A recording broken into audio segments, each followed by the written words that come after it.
Hey everybody, welcome to another episode of the SaaS Founder Show. It's Tony Zayas.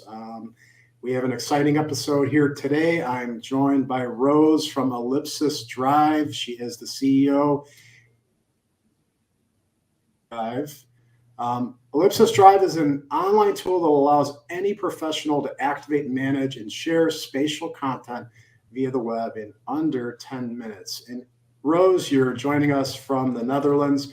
How are you doing? Oh, that was loud. Sorry, what was that? How are you doing today? Here it's moving day. Yeah, it is moving day, so there's plenty of sound around me. I apologize for that. No problem. But yeah, I'm doing good, feeling great. It's gorgeous summer weather over here, and we're excited to move spots. We're in an exciting little space here, so it's cool. Very cool. I read the brief description, but share more with our audience just what Ellipsis Drive, what are you guys up to? What is the mission? What are you guys doing? Yeah, so happy to. So Ellipsis Drive is, as the name would suggest, a drive solution like we're used to when it comes to, for example, Google Drive or OneDrive or SharePoint, except where it differs is that it's all about spatial data. So instead, uploading a text document and being able to collaborate on that text document with others, being able to say, like, you're allowed to edit, you're allowed to view, having that nice version control so you can go back and undo something somebody else did. And of course, have access to your content via different devices, like all of that good stuff that are reasons that we like drives for Office documents. We've created an experience that is very, very similar, but then for map data. So any data that goes onto a map, such as aerial imagery or building footprints or perhaps population density, and any analytics that can be derived of that. So that's pretty exciting, and also a huge technical challenge to make that as effortless and as easy as dealing with text documents, because you can imagine it's a very different data type, and it's a lot more tech savvy and tech heavy in that sense. So that's what we've built. A drive for spatial data is the shortest way of putting it. And the most important difference with the drive, aside from it being for spatial data, is that it's also very interoperable. And interoperable is, of course, a relatively technical term, but it's relevant because when dealing with text documents, in general, it's pretty straightforward what you want to do with a text document, right? You want to read it, you want to write in it, and that's it. Whereas with spatial data, people may want to look at it, people may want to edit it, people may want to run models on it, plug it into their own models, annotate it, change it. Like there's various different things you want to do with spatial data. And it's all these other types of software that it needs to flow into. So Ellipsis Drive, other than regular drives, also allows for its content to easily flow into other softwares. Like an easy analogy would be, because I understand this is pretty technical, and we operate in a relatively niche market, but it's comparable to when you would, for example, be editing a document in Microsoft Word, whilst someone else is editing that same document in Google Drive, and you're still in sync. That's the best comparison that I can make, I guess. But yeah, that's what we do. Makes a lot of sense. That's great.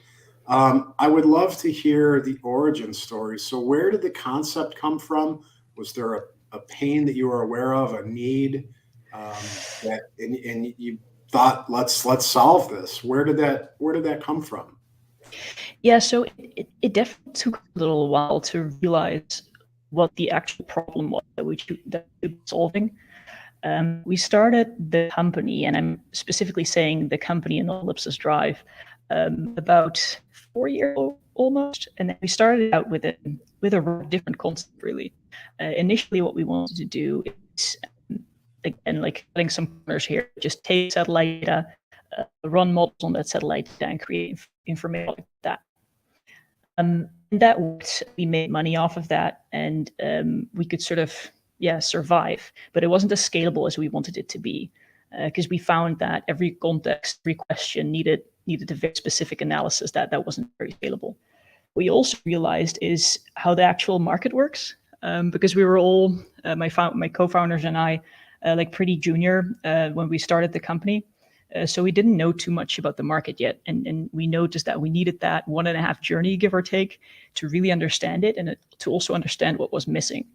Because roughly, when you look at the spatial data business, you have companies that create raw data, like aerial imagery providers, satellite imagery providers, all of these LiDAR cars that are driving around, like those Google cars, for example. Annotators, like there's lots of data being created, and then there's lots of data being used, and there's lots of software that helps you visualize it. But where the pain point exists in this entire ecosystem that isn't solved is where the exchange happens. Like every time two professionals on the same team need to work together on data, or whenever a seller of spatial data needs to deliver their data to a buyer of spatial data, or wherever a data scientist needs to deliver some results or a map to a manager, for example, all of those are encountering a lot of friction. Why does that happen? That happens because every professional has a different tool set that they like to use when using spatial data. And it touches upon what I said about interoperability. Like everybody has their favorite. Some people like to use like ArcGIS or QGIS, which are like GIS professional tools of choice. When you're a data scientist, you usually use Python or R. When you're a developer, you have your favorite tech stack. When you're a manager of some sort, you probably don't know anything about technical stuff. And you just want to look at a picture that gives you an answer. So that translation takes up a lot of everybody's time. And if you put Ellipsis Drive in the middle, you don't have that issue anymore. Because as soon as a bit of content sits in Ellipsis Drive, it's able to transition from any company to another company, from any professional to another professional seamlessly.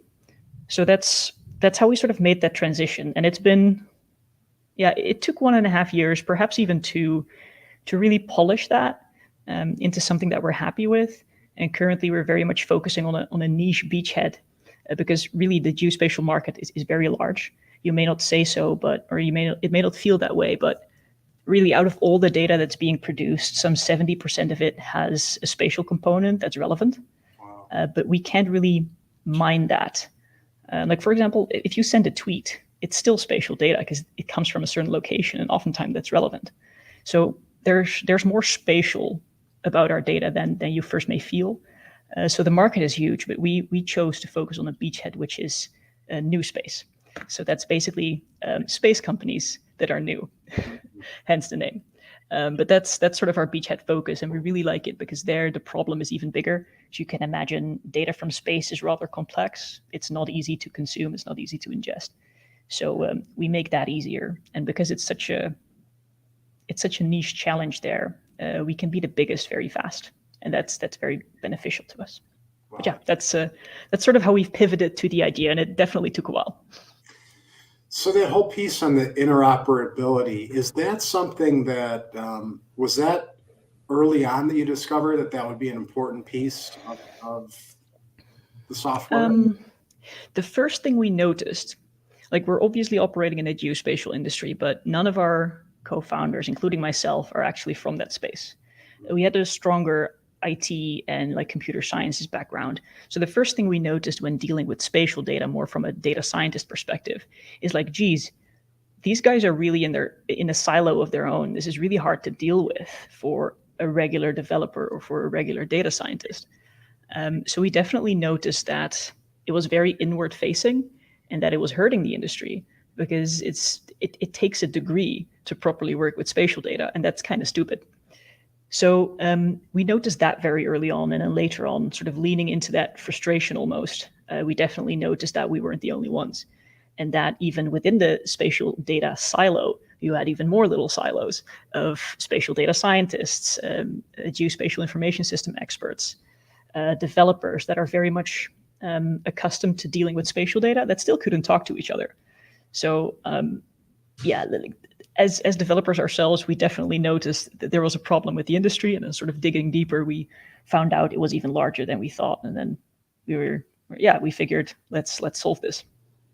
It's pretty interesting. So, it sounds like you're making spatial data more accessible, easier to use by people who aren't those experts that, have a degree. Mm-hmm. Pretty cool. So I would love to hear a little bit more about your background, and then I would like to hear also about the co-founders and kind of how you all got together and what does the dynamic look like? Yeah. So we started the company in the end with 3 of us. two of us have like a more technical background. One used to be a mathematical physicist, so that's very theoretical. Later in life, that makes him sound very old, but he started his career more as a data scientist, data engineer, which I think a lot of theoretical physicists do. And our other co-founder, Minghai, he is a computer scientist himself, so he was just born and bred to write code. He really enjoys it also. I'm actually the least technical of the bunch. I've done what is called future planet studies, which sounds like I planned space travel or something, but that's not true. I mostly learned about system Earth and how it all loops together, and it's actually pretty interesting. But yeah, the way we know each other and the way we got started is I did an internship in Chicago. I was a junior startup officer there at the consulate of the Netherlands, and I was supposed to map out the startup ecosystem there. Which is a very exciting ecosystem, by the way. So if you're planning to start a startup in that general region, you're going to have fun doing so. But yeah, so that's where I first got in touch with basically startups, period. And I thought it was very exciting. And I felt like I should be doing that. So at some point, I basically just called up my brother, who was still in the Netherlands at that time. And I was like, you know what I want to do? I want to start a startup because it sounds like a lot of fun. And I think I could do it. Do you have a product idea? Because I'm not the most technical of the bunch. And I was like, well, my brother is pretty handy with this stuff, so maybe he has some cool ideas. He used to work for like an executing branch of the infrastructural ministry. He did a lot of data science there, and he got in touch with a lot of satellite data. And he was like, well, I have an idea. We can do some analysis here, and we can see what works. Actually, we had a lot of other ideas that were too bad that we didn't actually go with. But yeah, I sort of tossed up or floated the idea of starting a business, and my brother Daniel was very susceptible to it. So we sort of started brainstorming casually until we landed on something that we felt like could work, which was indeed that first concept that did make money, but it wasn't too scalable, of taking satellite data, analyzing it, and creating information products out of it. We did notice, however, if we wanted to execute on that idea, we needed some more like proper IT capacity. So that's when Daniel phoned up his old school friend, Minghai, to join as CIO. And the rest is basically history. At some point we met up at my university. I was still doing my master's degree at the time. We were like, okay, so let's do this thing. And we literally ripped off a poster of a wall somewhere, put it on a table, grabbed a pen from someone's backpack, I don't know. And we're like, okay, so this is roundabout going to be the infrastructure of this product we're going to build. And these are the responsibilities for all of us. And everyone had like 3 dot points. And then we were talking like, okay, so how should we divide the shares? Well, just everyone 1/3, of course, because without any of us, it wouldn't be possible. So let's do that. So that was basically our shareholders agreement on the back of a school poster, basically. We still have it in our office. It's a cherished relic. Our actual infrastructure doesn't really look like the original infrastructure anymore, but the division of labor is still there, and we still hold 1/3 of the shares as founders, at least. The rest, of course, is for our investors, and we have an employee incentive pool also, so our employees are shareholders too. But yeah, the dynamic hasn't really changed. But yeah, so that's our story. So yeah, basically, we as founders have known each other either all our lives, in my case, because my brother is a little older, and Minghai we've known for years on years. It's basically a thing since high school. And yeah, we're still happy doing what we're doing. Very cool. So how do you, do you guys stay in your own swim lanes kind of as you run the business? Are there areas where there's overlap, and what does that look like? How do you guys, manage responsibilities? I think it grew pretty naturally because we all sort of levitated towards the things that we are most comfortable with and that we are most good at. Yeah. I myself run most of the business side, so in the end, I'm commercially responsible, also as CEO, building out the team, taking care of finances, doing like some chief revenue officer stuff. Also, Daniel has basically been the key architect to the solution itself. We have a patent pending currently, and those patent worthy parts of our technology are stemming from his brain. So he's sort of the father of the product, if you will. He's the key person that thought that up.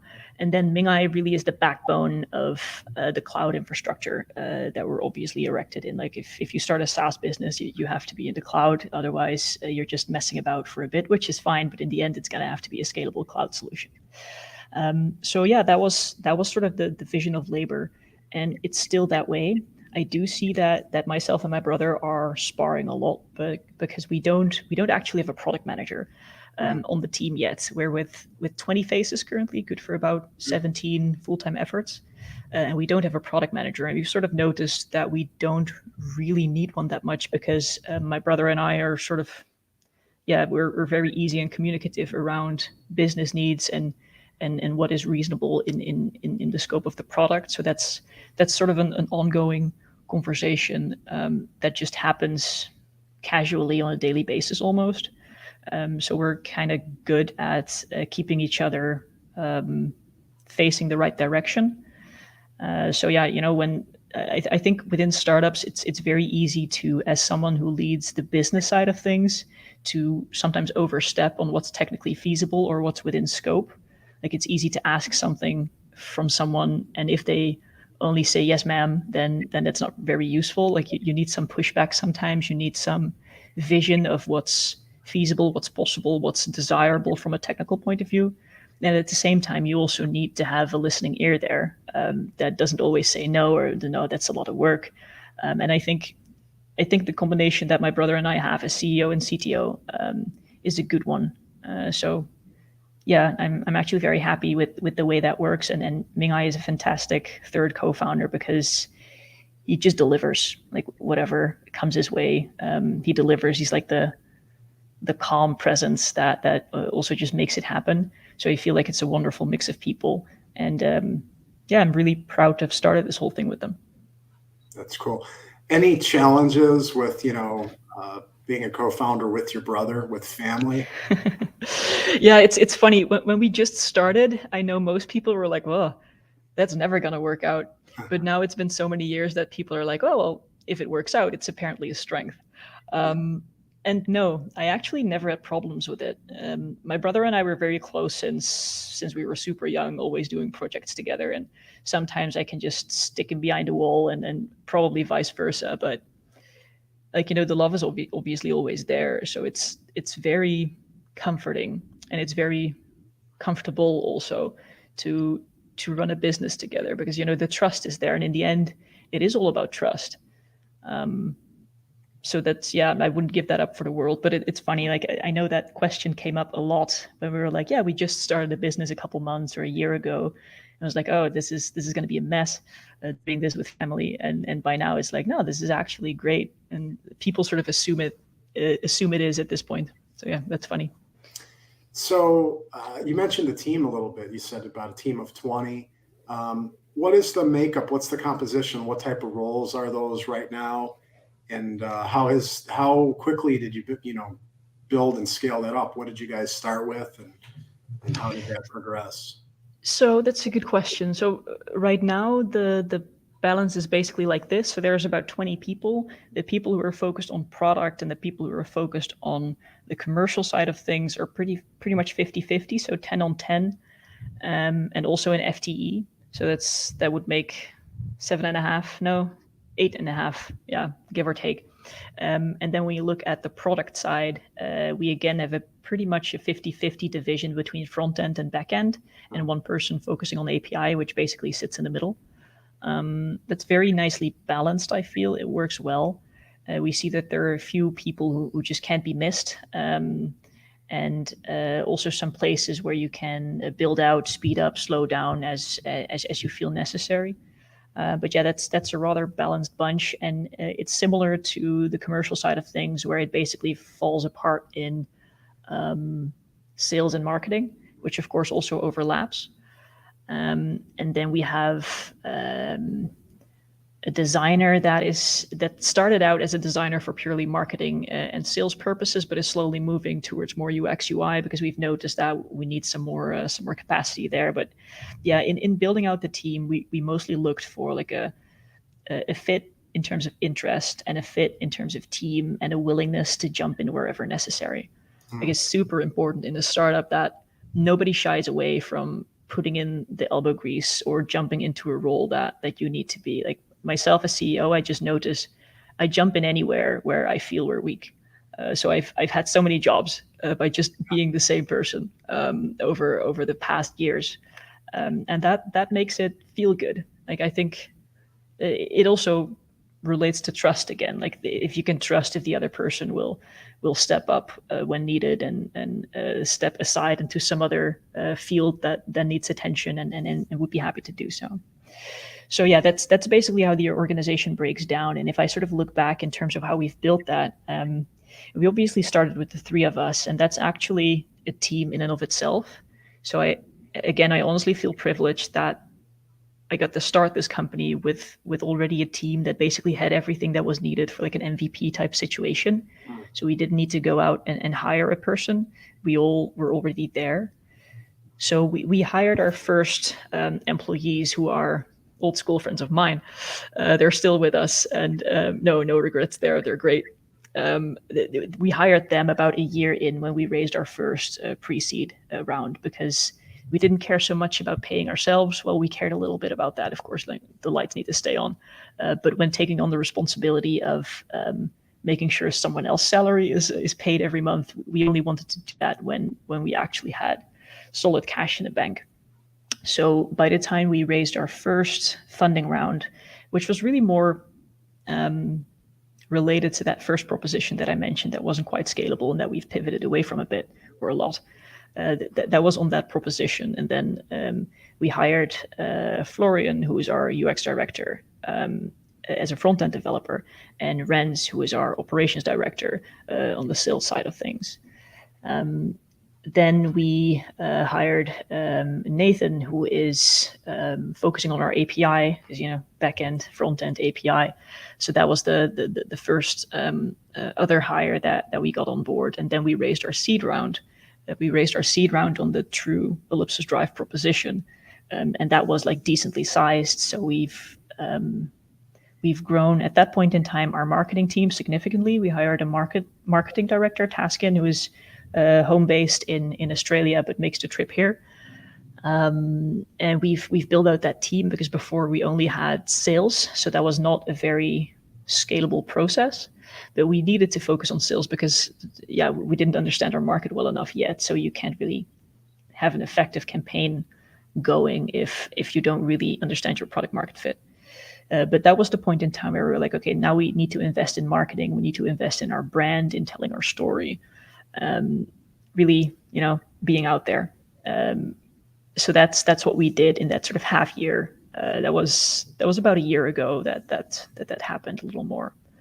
And after that, we've slowly been building out mostly through interns, like first having people intern with us, giving them a learning experience, learning a bunch ourselves, and then fitting them into the organization properly. That worked great for everybody involved. So I think it's also something I would recommend. They always say hire slowly, fire fast. And if you do hire slowly, you don't need to fire fast because you've hired the right people. But yeah, it's something that's worked for us. So that's our team composition, and that's how it happened over time. So I would love to hear a little bit about the hiring process, because I totally agree, and we talk about that a lot. The whole hire slowly, fire fast, and getting the right fit. I think it's a universal challenge, right? Hiring and finding people that are a good fit is always challenging. But what have you learned? What are some of the things that have allowed you to make those right hires to allow you guys to grow and succeed? So I think it has to do with a lot of factors. So initially, and as you've also noticed from the story, we've hired very close to home. Like we started with a founding team that already knew each other. Then our first two employees, who are now directors at our company, joined, and I already knew them for over 10 years. And the thing is, like, people generally, they don't usually jump at the chance to work for a startup that hasn't really proven anything yet. So you need to rely on that personal relation. And if you can, then you're in a lucky position. if you're not in that position, I'll get to what you could do to sort of solve that challenge. But yeah, if you can source in your personal network, you stand a chance at finding good people that you trust and that you like working with. At the point where we started hiring outside of our sort of direct social circle, we used a standard process. Like we were very successful with AngelList, by the way, as a hiring platform. The reason I think we were successful there is because people are actively looking for a startup job. And I think the vast majority of anyone looking for a job is not really looking for a startup job. So if you're allowed to fish in a pool of people who are committed to that idea already, it's a huge help. Like I don't think we would ever be successful in hiring someone who is just looking for a job into the team, just because what they expect and what we have to offer as a company would just be too far apart. So AngelList is actually a great platform to find people on. And the process we followed there was basically, you write an ad, you put out a job post, and then you would get a lot of replies because we hire globally. Then you'd filter through that just to check whether they have the right education, whether they strike you as a person that would be an interesting fit. But it's mostly on practicalities. So education, what they wrote, where their interests lie, what their skills are. And then you filter out like easily 80% of your applications already. The next phase would be a quick 20-minute, 30-minute call with myself to sort of align on, mostly the practicalities. Like, okay, so this is what we have to offer. Does that align with what you're looking for just upfront? Because sometimes if you go through a lengthy process and then, well, I'm never going to move to the Netherlands, or I'm never going to agree to that salary, or I'm never going to whatever, then you've wasted each other's time like a lot. So it's definitely advisable. And I also took this advice from another founder, by the way, to have that short call to just make sure, and also say like, hey, this is just to make sure we're aligned, what we have to offer each other, blah, blah, blah. For me, it was also a good, it's definitely a good chance to get to know someone a little bit, see who they are, how they are. But that was the first call. And then the second call would be about an hour and a half, and that would be with the person they would be directly working with. Usually that isn't me by now, and that would be more about the content. And then the third round, there's a third round. There would be a call with their direct colleagues. So usually with 3-4 people in the room to give them a chance to sort of see like, okay, is this a cultural fit? Do we know any more questions that we forgot to ask ourselves? Like really thorough.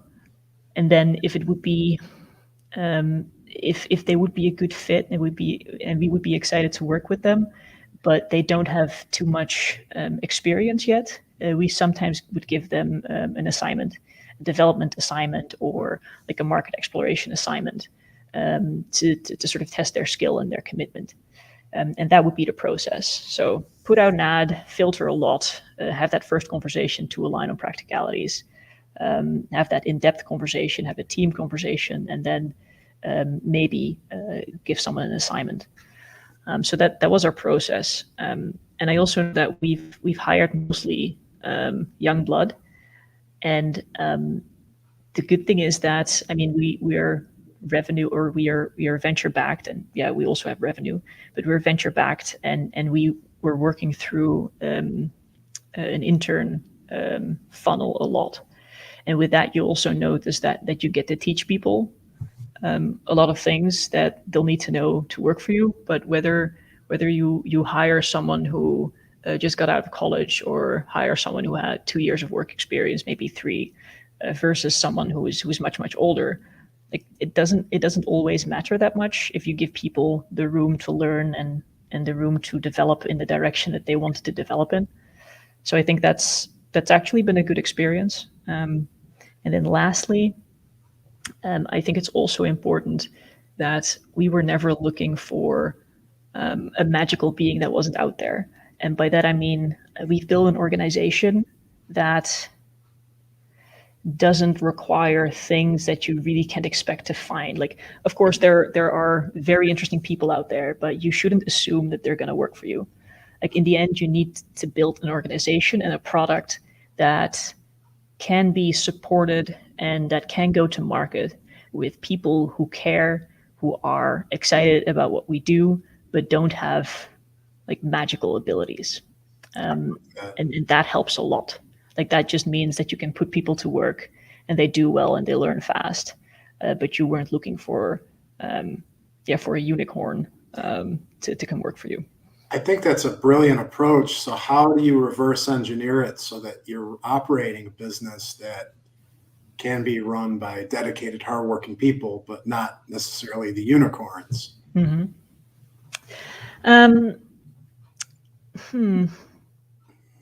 So I think it will have a lot to do with your product and how it's set up. Like in the end, I think you can definitely look like you can take the mean of what sort of roles are supposed to be in a startup, and do we have a product that fits that general idea? Like when like we're in the SaaS business, obviously, but when you're, for example, in biotech or in robotics, it can look very differently. Like a lot of money in R&D can go into even getting to the point where you've realized something close to an MVP, and then you're looking for PhDs and special people who have done some amazing research in a very niche field. So then you find yourself in a very different reality. Whereas as a SaaS business, you sort of know what your organization should look like, so you can sort of backcast and see like, okay, so a startup that is about this age or is about this location in their journey should have about so many people working for them, this many on product, this many on marketing and sales. These are the roles you would expect, and I think we've sort of adhered to that template. And I think the reason that we're able to have dedicated people but not unicorns take on the load is because the product itself was designed in a pretty clever way, and that's that's hard to make a rule about, really, because I imagine it's very personal. I get And yeah, again, when it comes to go to market with a SaaS product, it's also about in part following the rules. And we went through a few accelerators. I'm actually wearing my Techstars t-shirt here right now, and I've noticed that was very useful in sort of learning what businesses should look like at which stage. But yeah, I find myself having difficulty giving you an exact answer. I used to always feel relatively lucky that we just found ourselves in a product situation where we were actually able to do it that way. Yeah. No, that's fantastic insight, and not meant to be at looking for a simple answer, because it's not. But I just wanted to get a little bit of your perspective on how you guys accomplished it. So it's pretty awesome. So yeah, I was going to ask you about the Techstars experience, and what was that like? Yeah, it was good. It was really good. It's something I can recommend also. We joined Techstars after we've realized that we needed that pivot from our original proposition to a new one. We were like, yeah, this is not going to get us too far. We need to rethink where we are. And going through an accelerator, we joined the accelerator Allied Space, currently fused with Starburst, so it's very much space focused. And it was very, very helpful talking to so many mentors, so many industry leaders that have been in the market for so long. I can just stress enough how important it is to really understand the market. Like, it's not easy at all. And even people who've been in the market for a long time don't really understand the market always, because they may not be talking to 100 people a month.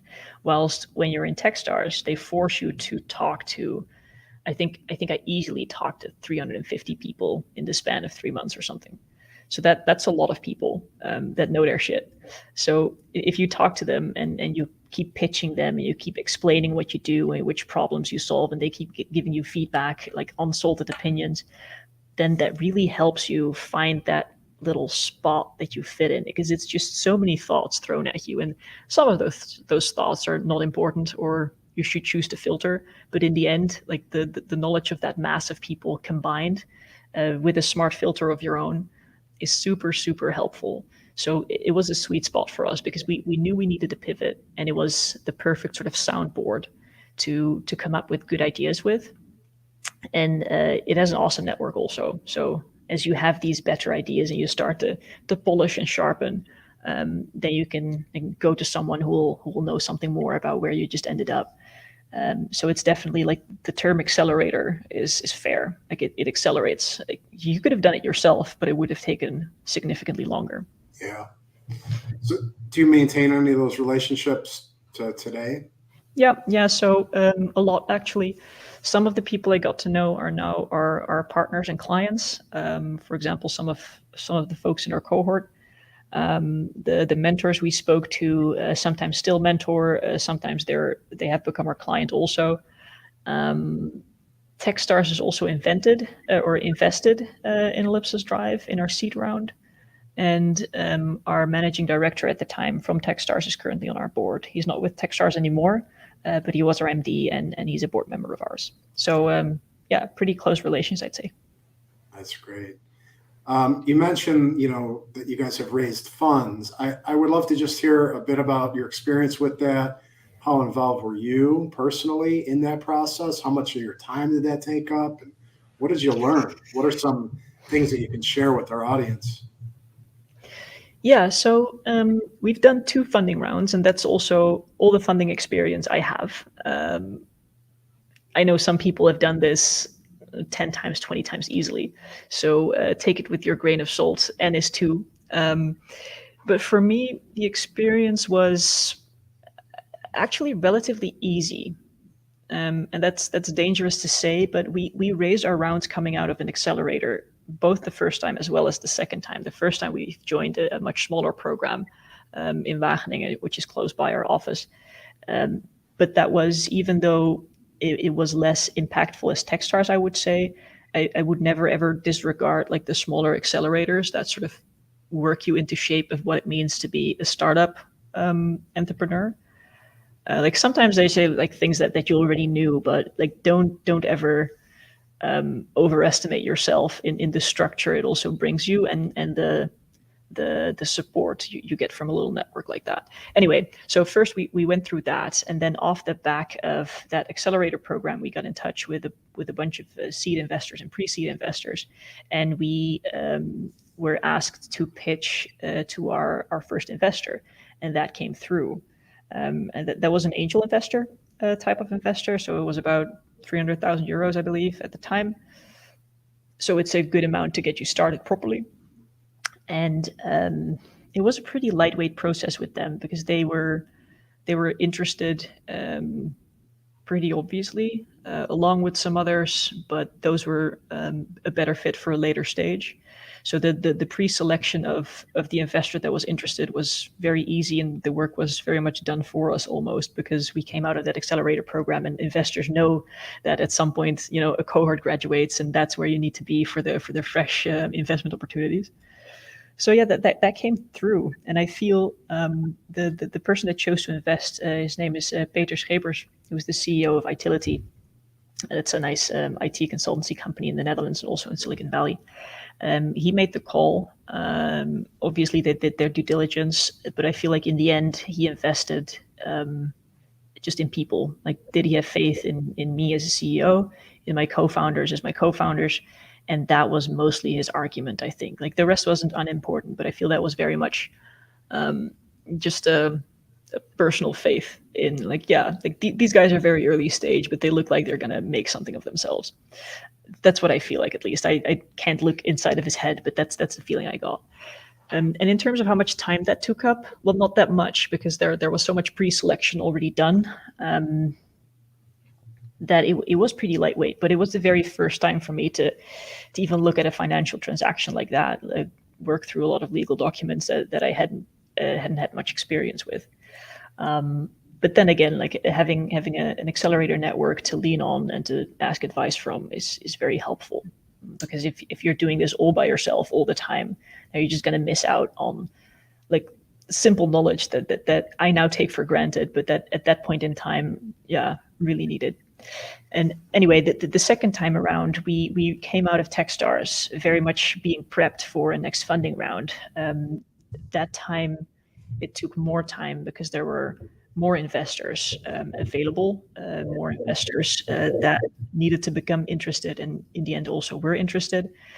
It was about a higher amount, so we sort of left the realm of angel investors and entered the realm of actual venture capital from institutional investors. So that one we went about very professionally. Like we had a deck. I basically had a CRM with just investors being like, okay, so these guys are interesting. These guys have been vetted. I've had a chat here, and then sorry, you're basically working them through a funnel, like they're prospects.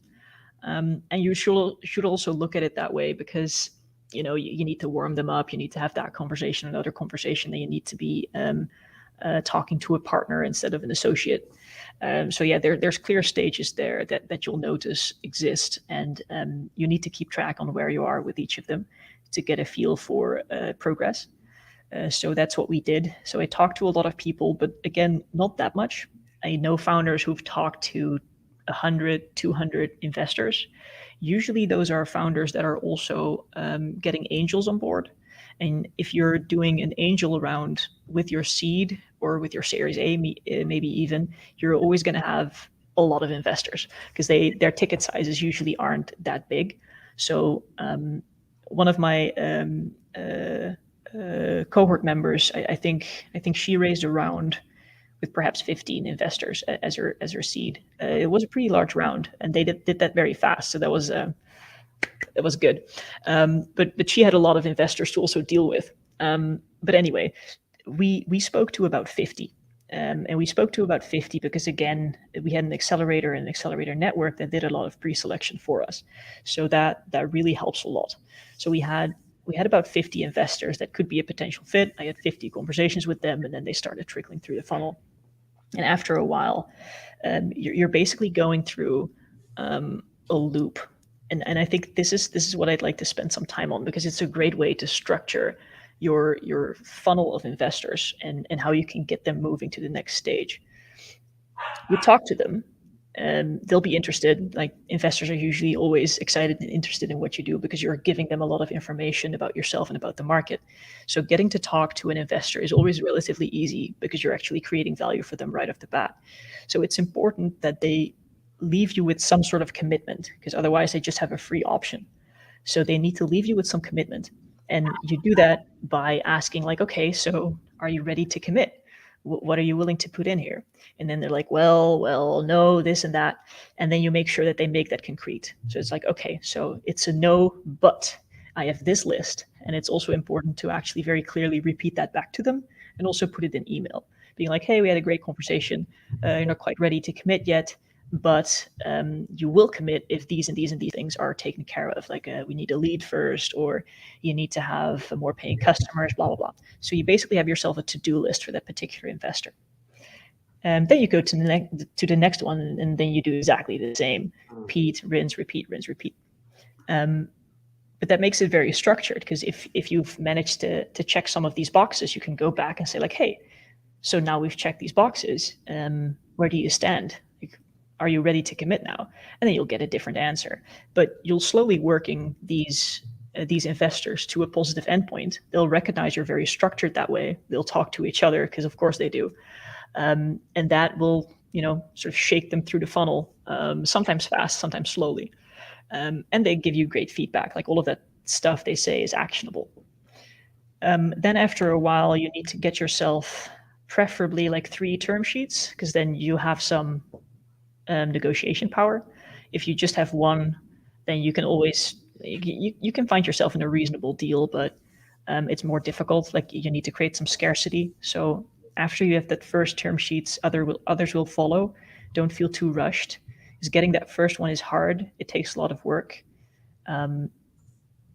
But then after that first one, more will follow. And if that isn't the case, maybe you should call up some more people and check, like, okay, so who else had a very short checklist that I needed to work through, and then check in there.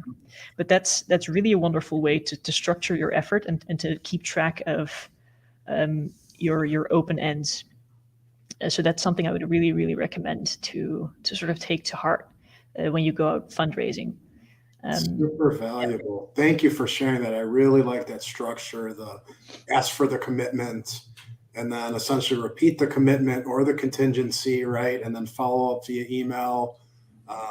Yeah, it's fantastic. So that's a little. And then you'll actually find yourself spending relatively little time on fundraising, because I know founders that have said like, yeah, it was like a full-time plus job, but honestly, I've juggled fundraising with a lot of other stuff, and I was able to do that because working through a checklist like that is just doing good business. Like, apparently your business should look that way and you should have been doing that anyway. So doing that doesn't really count as a fundraising effort to me. It just means that you're building a business. So if you find yourself in a position in which you have a relative short list of fitting investors, yeah, just work through them like that. And if you have a good product and a good team, then you'll get funded. Like, I've never seen a bad idea that didn't get funded. That's again fantastic. So thank you for sharing that. Wait, no, I've never seen a good idea that didn't get funded. Sorry. Yeah, good idea. Yeah. So quick question on that. Like, how do you balance pitching the business concept and model versus the people behind it? Obviously that all plays into it, but I think sometimes, I hear from others that we interview, the importance of the people behind, the business. Everybody, there's good ideas all over the place, but it's really that team that the investors are counting on to make things come to fruition. So how did you balance that? So for us, like that's definitely a thing. Like, I've seen plenty of pitch decks in which people are basically pitching people. What it depends on is how impressive are your CVs. For us, not super impressive, because we're all well under 30. And I was in my less than mid-20s when I actually started the business. So I didn't have that much stars on my chest, so to speak.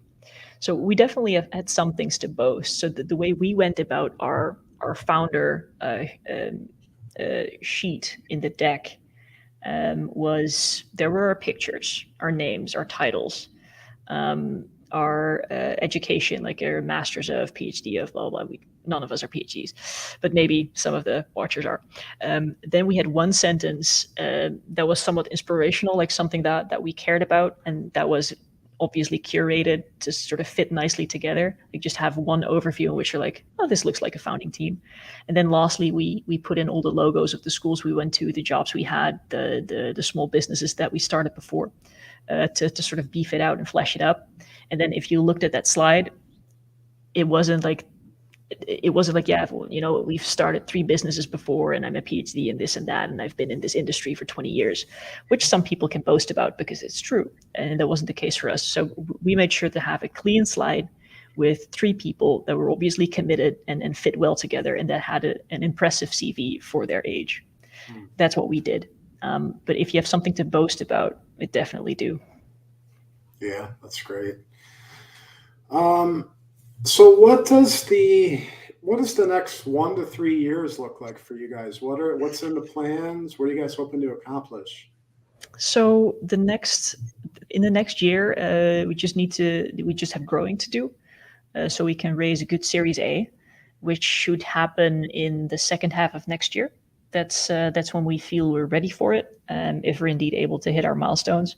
So for the months to come and the year to come, it's mostly about hitting those growth milestones, which have to do with number of users, amount of revenue, number of partnerships that we've been able to strike, all of which are obviously indicative for both growth right now as well as growth in the future. Like, we're a Drive solution that fixes a sharing problem. So we're a sharing solution, and as such, we're pretty contagious.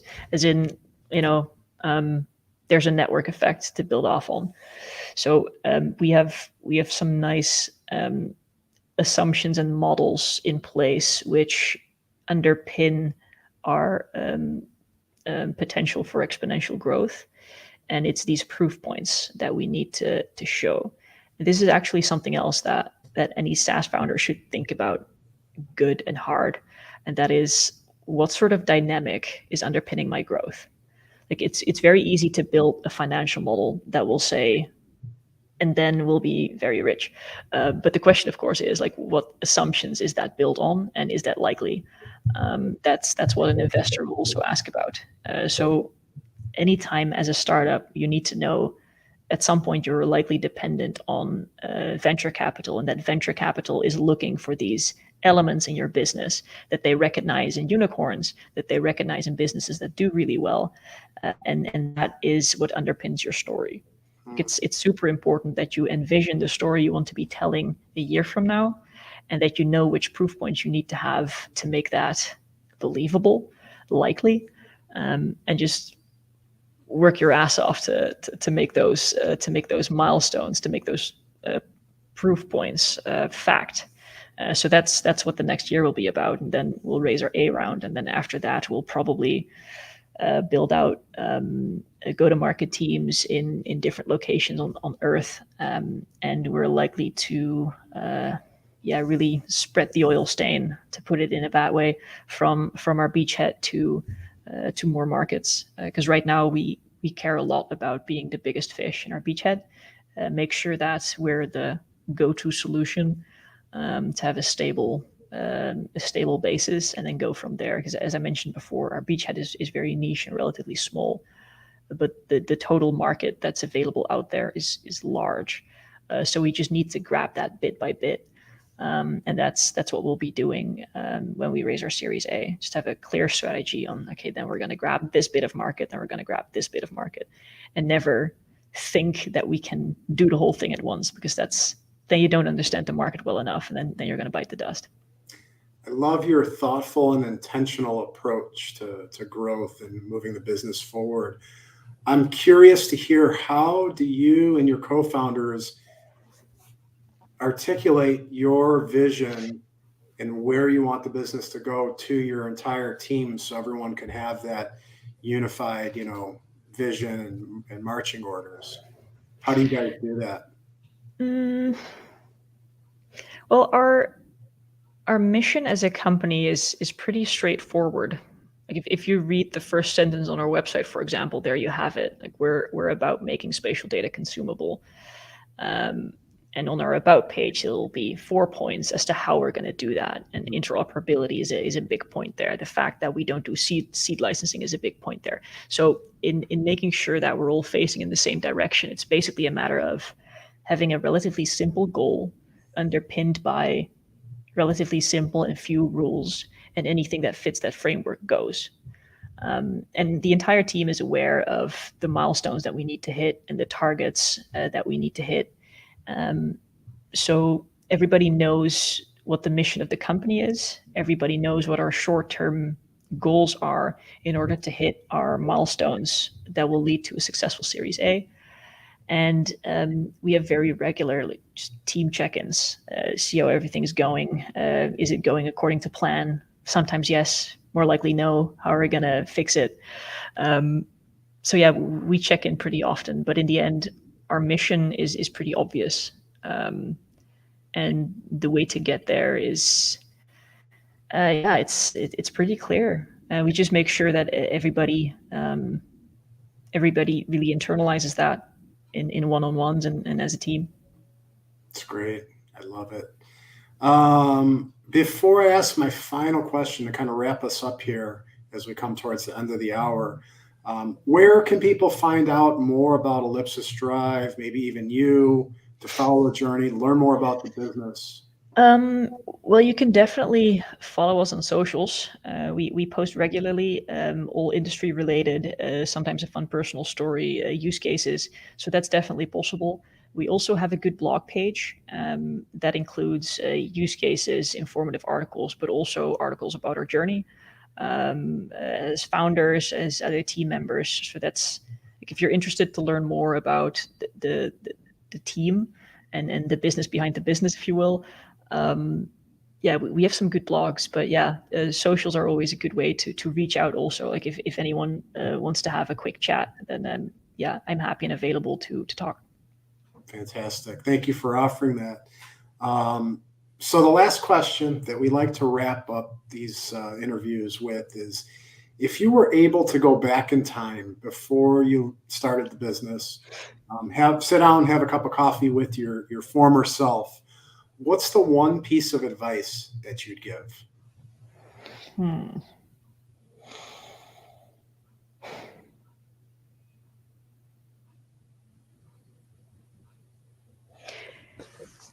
First off, it's difficult to say because I'm thinking of all the mistakes that I didn't have to make, but at the same time, those mistakes informed the right decisions. Mm-hmm. Like in the end, the startup credo is fail fast, like assume to fail, but just make sure that you catch your failure early and then redirect. But I guess the thing I would tell myself is just come up with the drive idea before the other idea, because then you could have saved yourself some time. I love it. And to not worry so much and trust the people around you. Take comfort in that. I think those would be the things. That's awesome. Well, Rose, thank you so much. Again, Ellipsis Drive. I hope everybody goes and checks out their website, follows them on social. Thank you so much for your time here today, Rose. Really appreciate it and wish you the best of luck moving forward. Thank you to everyone tuning in. We'll see you again next week with another great founder and another show. Take care, everyone. Have a great day, and thanks for joining. Bye, guys. Bye-bye. Thanks. Thanks, Rose. Take care.